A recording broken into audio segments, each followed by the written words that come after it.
Saludos cordiales, mi nombre es el doctor Javier Vicente Trejo Espino del Servicio de Infectología, médico residente del Hospital General de México. El día de hoy vamos a revisar ciertos aspectos importantes acerca de otra de las enfermedades infecciosas con potencial riesgo de brotes epidémicos, sobre todo en nuestro medio aquí en México, el cólera. Entonces, empezando por definirla de manera muy general, el cólera es una enfermedad diarreica aguda, característicamente severa, es provocada principalmente por la ingestión de agua o alimentos contaminados que transmiten la bacteria causante que es el Vibrio cholerae. Su reservorio es principalmente el agua salobre y además de los humanos. La transmisión es fecal-oral, por lo tanto, y otra característica epidemiológicamente es que es endémica en más de 50 países, como vamos a revisar más adelante en ciertas características epidemiológicas.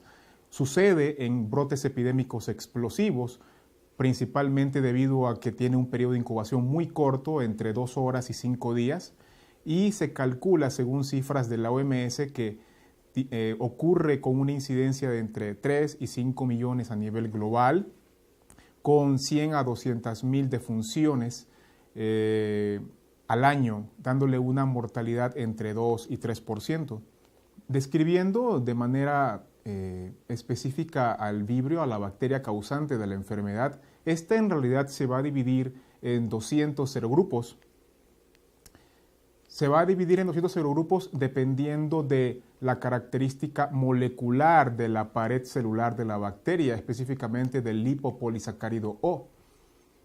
Pero de estos 200 serogrupos, en realidad existen dos, los principalmente asociados con los brotes epidémicos que han existido a lo largo de las 7 pandemias que ha ocurrido del cólera a nivel mundial, que son el Vibrio cholerae O1 y el Vibrio cholerae O139. Esta es una bacteria que, como se dijo en la proyección anterior, tiene un crecimiento principalmente en esteros y en costas marinas, y hay que tomar algo en consideración como para meditar acerca de cómo es que se facilita su propagación en los brotes epidémicos. Un paciente con la enfermedad es capaz de evacuar 10 a la 9, es decir, 1.000 millones de vibrios por cada mililitro de heces evacuadas. Con respecto a la característica fisiopatológica que tiene esta bacteria, el Vibrio cholerae, número 1, para su colonización requiere de un inóculo amplio, bastante grande. Aproximadamente más de 100 millones de vibrios son requeridos para que pueda colonizar la bacteria, ya que la gran mayoría de estos vibrios en realidad van a destruirse debido al pH ácido gástrico. Pero una vez que este vibrio alcanza al intestino delgado, es decir, pasa por el estómago, coloniza el intestino delgado, como ya acabo de mencionar, y se vale de una estructura localizada a nivel de su pared, los pilus, para que puedan adherirse a la superficie del epitelio intestinal en el intestino delgado.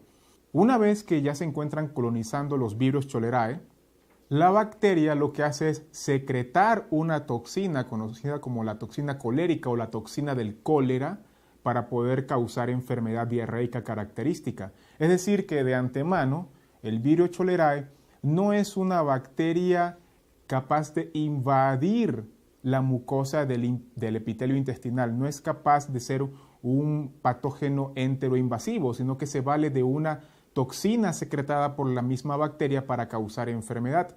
Lo que hace la toxina una vez que es secretada por la bacteria que ha colonizado el intestino delgado es unirse en primer lugar a una estructura, un gangliósido ubicado en el epitelio intestinal, para que luego sea vacuolizada la toxina, sea transportada al aparato de Golgi y a su vez transportada al retículo endoplásmico. Ya en el retículo endoplásmico la toxina se degrada en 3 subunidades distintas, de las cuales solo queda libre en el citoplasma del enterocito la subunidad A1. Esta subunidad A1 de la toxina del vibrio del cólera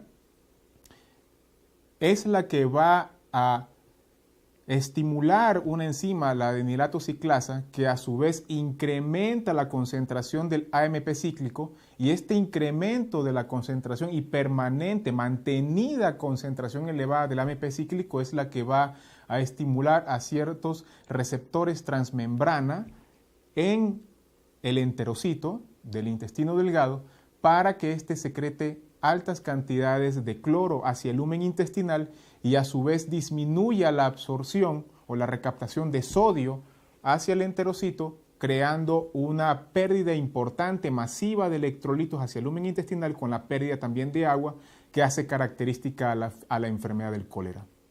Desde el punto de vista epidemiológico, este en realidad es un mapa esquematizado, sacado de datos de la OMS hasta el año 2011, en donde lo que se va a mostrar principalmente es que los países más afectados son aquellos pertenecientes al África subsahariana. Según estos datos, en realidad México está teniendo una incidencia de menos 0.1 por 100.000 personas al año, pero en realidad esta estadística bien puede estar subestimada. Como vamos a ver más adelante, se van a mostrar datos más claros en México desde su punto de vista epidemiológico. Esta gráfica que muestra también que es aportada por la página de la OMS, también está mostrando que, número uno, el país más importantemente, o mejor dicho, los países o el continente más importantemente afectado es el continente africano. En segundo lugar, también vemos con este color morado que los países de las Américas, del continente americano, también son afectados, pero en brotes, que coincide con el brote, el penúltimo brote que hubo desde el año 1991, que inició en Perú y que duró hasta el año 2001. Y un segundo brote a partir del año 2010, que está descendiendo, pero que se mantiene hasta ahora, hasta el año 2015, que coincide en realidad la gráfica con el brote que inició sobre todo en países del Caribe como Haití, que es el más afectado por este brote, último brote epidémico del cólera. ¿Cuál es la situación actual en México? En México en el año 2013 en total se reportaron más de 180 casos entre 1991 y el año 2001. Más de 180 casos de cólera entre el 91 y 2001. Iniciando en el 91, que coincide con el penúltimo brote epidémico de cólera que inició en las Américas. De todos estos casos en el año 2013, 2 se reportaron en el DF, 160 en Hidalgo, 9 casos en México, en el Estado de México, 2 casos en San Luis Potosí y 11 casos en Veracruz, con una tasa de letalidad de 1.12%. Y las cifras actuales en el año 2014 en total, según los reportes hasta el 5 de abril de la OMS, indican que se han reportado solo 14 casos. Se han ido reduciendo desde el año 2013, de los cuales en Hidalgo se reportaron 13 y en Querétaro 1. Y hasta la fecha, hasta el 5 de abril de este año, no se ha reportado ni un caso en el 2015 en México. ¿Cuáles son los modos de transmisión de la enfermedad del cólera? Tal como podemos deducir con las proyecciones vistas antes, número 1, a través de suministros de agua municipal, es decir, a través del grifo, o a través de alimentos y bebidas de vendedores ambulantes o de vegetales regados con aguas residuales, o a través de pescado o marisco crudo o incorrectamente cocinado. La manifestación clínica principal del cólera es la diarrea acuosa severa, con importante deshidratación, que puede llevar a un choque hipovolémico, inclusive hasta la muerte en cuestión de pocas horas, si es que no es tratado o rehidratado de manera oportuna o a tiempo. Pero en realidad las manifestaciones pueden tener un espectro bastante variable entre deshidratación por diarrea leve, moderada o severa. En los casos severos, se calcula que un paciente con cólera puede tener una evacuación que excede 1 litro de diarrea por hora.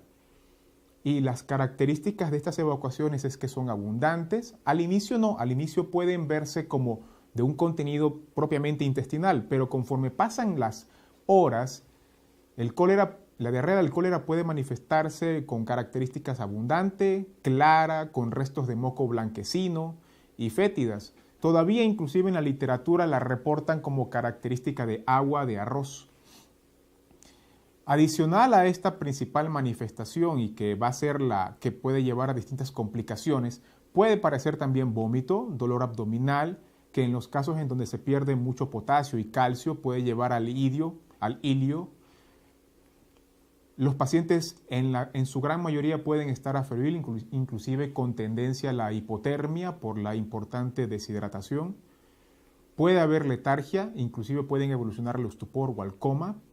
Y hay datos bastante claros de deshidratación severa, como la disminución de la turgencia de la piel, mucosas secas, oliguria o anuria, y como resultado de esta grave deshidratación pueden haber complicaciones como la acidosis metabólica, la necrosis tubular aguda renal y la falla renal aguda. Para el diagnóstico del cólera, desde el punto de vista clínico, en realidad debe considerarse en una zona endémica, sobre todo en todo paciente mayor de 2 años que presente una diarrea acuosa aguda con deshidratación severa en pocas horas. Pero el diagnóstico microbiológico definitivo se confirma con un coprocultivo con medios selectivos que en realidad no se va a practicar de manera rutinaria, más aún en zonas endémicas previo al inicio de tratamiento. También puede llegarse al diagnóstico microbiológico mediante la microscopía de campo oscuro, en donde se van a observar los vibrios mótiles, que en ciertas partes en la literatura los describen como estrellas fugaces que se mueven a través del microscopio en campo oscuro. También se cuenta con inmunoensayos para la detección del lipopolisacárido o la detección de la toxina en heces, que dependiendo del ensayo que se esté desarrollando puede tener una sensibilidad y especificidad del 60 al 100%. Ahora, desde el punto de vista epidemiológico, un brote de cólera se va a definir como la presencia de un caso en un área donde no se había demostrado la presencia previa del padecimiento o la presencia de 2 o más casos confirmados pero que se relacionen entre sí. Y por otro lado, un caso confirmado de cólera es todo aquel paciente en el que se aísle por cultivo de materia fecal el Vibrio cholerae toxigénico o se detecte la presencia de antígenos o toxina en muestras de suero.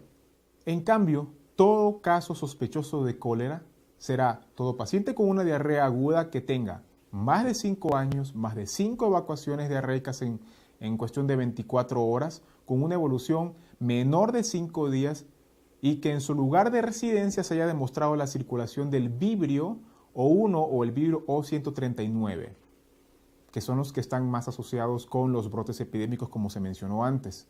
O también todo paciente con diarrea aguda que tenga menos de 5 días de evolución, independientemente de su edad, y que en su comunidad se haya demostrado la circulación del Vibrio toxigénico en los últimos 90 días o se ubique dentro del área de cercos epidemiológicos o se encuentre en una situación de desastre. El tratamiento esencial, el primordial, el principal, el más importante va a ser la rehidratación y puede ser oral o intravenosa dependiendo de la severidad de la enfermedad. Este es un cuadro en realidad que es ampliamente revisado en la literatura, que únicamente lo que muestra es cómo se va a clasificar la deshidratación. Únicamente clasifica a la enfermedad colérica dependiendo de la severidad de la deshidratación y a su vez dependiendo de esta severidad va a orientar a el plan de rehidratación a emplear. Con respecto al tratamiento antimicrobiano, como acabamos de ver que el tratamiento de rehidratación oral o intravenosa va a ser el primordial, el tratamiento antimicrobiano va a jugar un papel secundario, ya que lo esencial, sobre todo para disminuir la tasa de fatalidad, va a ser la rehidratación. Estos antimicrobianos, según la literatura, se van a usar sobre todo en los casos moderados a severos. En resumen, son los macrólidos los que se van a tomar en consideración como de primera elección. Y en segundo lugar, las fluoroquinolonas. Las tetraciclinas todavía siguen siendo de consideración en la enfermedad diarreica aguda por cólera, pero hay que tomar en cuenta que estos antibióticos, este grupo de antibióticos está teniendo un alto porcentaje de resistencias en ciertas zonas endémicas. Así es que solamente se los va a considerar como tratamiento o como una opción de tratamiento en áreas en donde se conozca que el cólera es susceptible a este grupo de antibióticos. Ahora, la tasa de fatalidad en teoría del cólera va a ser menor del 1% con un tratamiento oportuno basado principalmente en la rehidratación oral o intravenosa. Pero la tasa de fatalidad puede incrementarse a 2 o hasta 10% en las primeras 6 a 12 horas cuando hay una demora en el inicio del tratamiento de la hidratación. Actualmente, la OMS ha aprobado 2 tipos de vacunas contra el cólera que están disponibles. La primera vacuna es una vacuna bivalente, conocida como Sanchol. Esta contiene vibrios inactivados de los serogrupos O1 y O139, que están recomendados según la OMS para niños mayores de 1 año. Y la otra vacuna es una vacuna que contiene una sola bacteria inactiva también, el del serogrupo Vibrio cholerae O1, y agregado, suplementado a este vibrio, también contiene una subunidad B de la toxina colérica, pero no tóxica, y está recomendada según la OMS en niños mayores de 2 años. Ambas vacunas se administran por vía oral y tienen una eficacia que varía entre 60 y 85% dependiendo del tipo de vacuna que se vaya a usar, y puede proporcionar una protección de hasta 36 meses o hasta 60 meses dependiendo del tipo de vacuna, como acabo de mencionar. En el caso de la primera vacuna, de la vacuna Sanchol, que es la vacuna bivalente, se administran 2 dosis con refuerzos de inmunización cada 2 años. En cambio, la vacuna monovalente o la vacuna Dukoral, que contiene un solo vibrio con la subunidad B de toxina colérica, se administra 3 dosis en personas entre 2 y 6 años de edad y 2 dosis en personas mayores de 6 años de edad, con un refuerzo cada 6 meses en personas entre 2 y 6 años de edad y un refuerzo de cada 2 años en personas mayores de 6 años de edad. Muchas gracias por la atención que hayan prestado a la presente charla. Espero que la información les haya sido muy útil desde el punto de vista académico. Estamos a las órdenes.